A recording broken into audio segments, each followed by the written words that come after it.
morning. I'm Kate, Classic Free Mermaid, and I am about to go on a little road trip, and I've run out of my toothpaste, so I'm going to show you how I make it. All I use are these very simple ingredients. Hope you can see those. Coconut oil and baking soda, or as we call it down under, bicarb. It's just sodium bicarbonate, naturally occurring. You even have some in your body, so it's safe. It's safe to ingest if you accidentally swallow a bit, but I always spit it out. Coconut oil I use because it is antibacterial, antimicrobial, antifungal, and it's just healthy to have in your mouth and all over your body. So what I do is I repurpose a little jar that I have.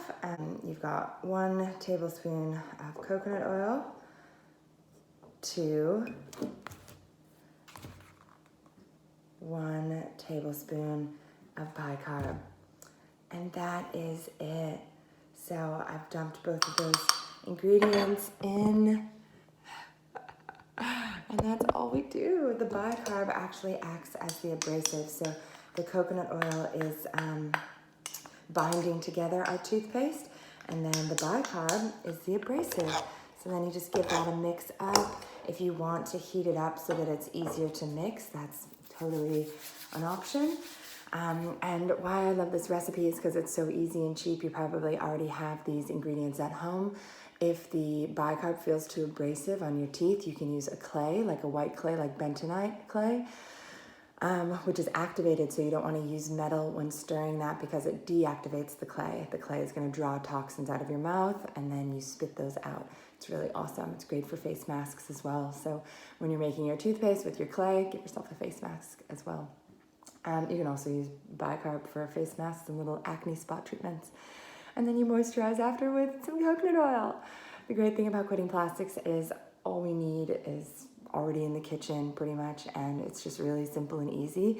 We've really overcomplicated things with all these plastic packaged products that we purchase and line our shelves with. So when we cut back to what really does the job, and in terms of functionally cleaning our teeth, it's really basic. So let's just keep it simple.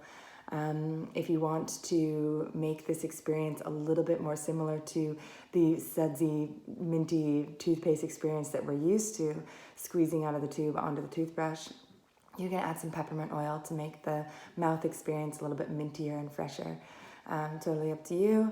And also, I usually do like a drop because I really like to let my essential oils stretch really far out, give them a really long life, just because they typically come in little glass bottles with a plastic lid. So I don't want to be responsible for having to deal with that trash, that plastic lid that probably won't be recycled.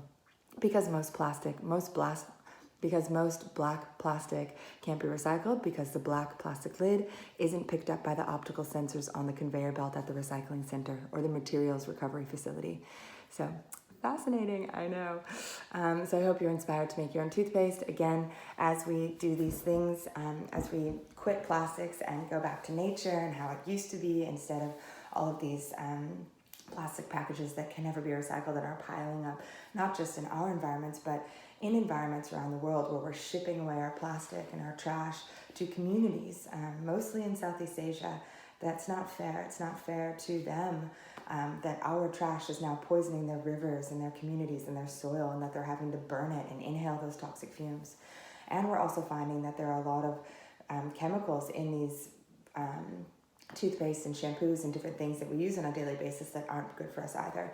Parabens in shampoos that linger in our hair, that are estrogen mimicking, or triclosan, which used to be in Colgate up till recently, which is also toxic to us. So we really need to be looking more closely at the things that we're using and asking more questions and driving transparency up the supply chain instead of just accepting blindly things that are packaged and sold to us because we recognize the brand name and we're at this big supermarket. So make your own toothpaste. Side note on charcoal, doesn't do anything. Activated charcoal means it's super, super porous. So toxins, again, can bind to that charcoal when you're brushing your teeth.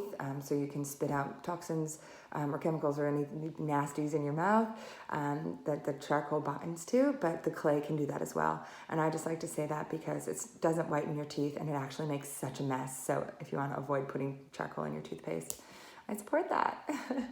All right, good luck. I hope you make your toothpaste. Again, it's just 1 part coconut oil to 1 part aluminum-free bicarb or baking soda. So good luck and enjoy. Tell me how it goes.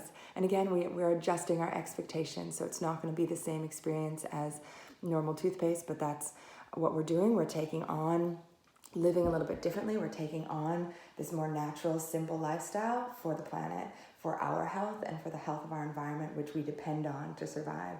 So we're changing things up with empowered. My toothpaste experience is going to be different, and I accept that, and I embrace that, and I'm creating that, and it's not a sacrifice because it doesn't feel like I'm giving anything up. In fact, I'm taking something on, more natural experience of life. Okay, thanks you guys. If you're interested in more easy, quick recipes, interviews with scientists, and hacks from my plastic-free life, definitely subscribe to my YouTube channel, Plastic Free Mermaid, on Facebook, Instagram, and my blog, icoplastics.com. Mwah.